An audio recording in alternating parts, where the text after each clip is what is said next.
So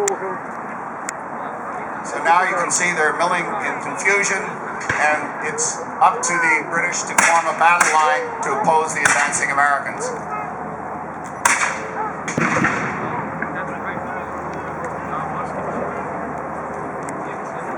So you see the first elements starting to move up beside the 6-pounder British cannon.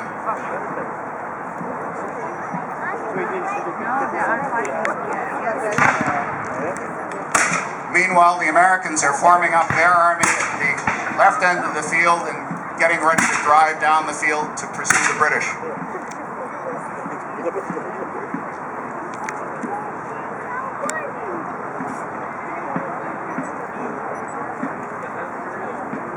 Both armies were armed primarily with smooth-bore muskets. Now these weapons fired a soft lead ball weighing about 1 ounce. And the barrels of the weapons were smooth, so there was no spin imparted to the bullets, so they were very, very inaccurate. So the only way to use the weapons effectively was to put a large body of men together and have them all fire at the same time. This was the effect, basically, of a giant shotgun, so you didn't want to be standing out in front of it. So the soldiers did not, in fact, aim, they simply presented or pointed their weapons in the vicinity of the enemy and pulled the trigger. You see now, some of the militia have come up and formed up, so they're putting together a defensive line to fight the Americans.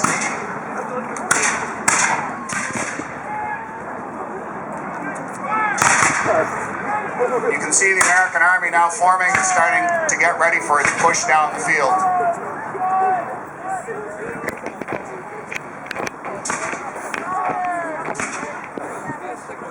Notice at the one end of the British line there are blue jackets.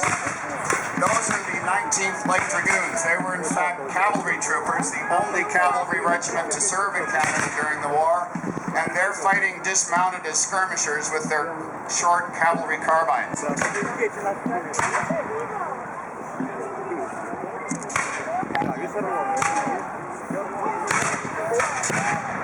The U.S. Army is now deployed on the field and preparing to attack.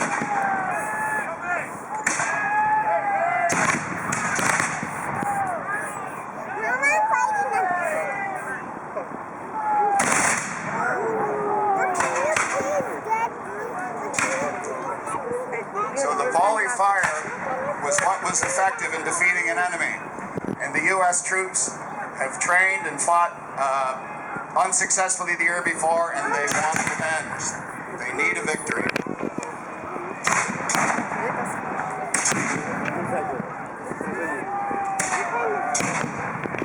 You can see out in front of the U.S. Army there are some people in green.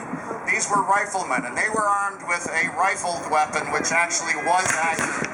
So the closest equivalent, I suppose, would be like snipers.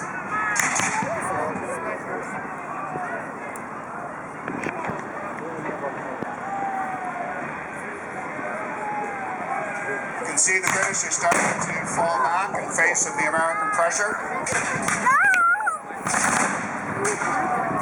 Unfortunately, because of the confusion about the American landing ground, the British never quite were able to marshal all their forces in one place at one time. And this had a really bad effect on the ability to oppose the American line.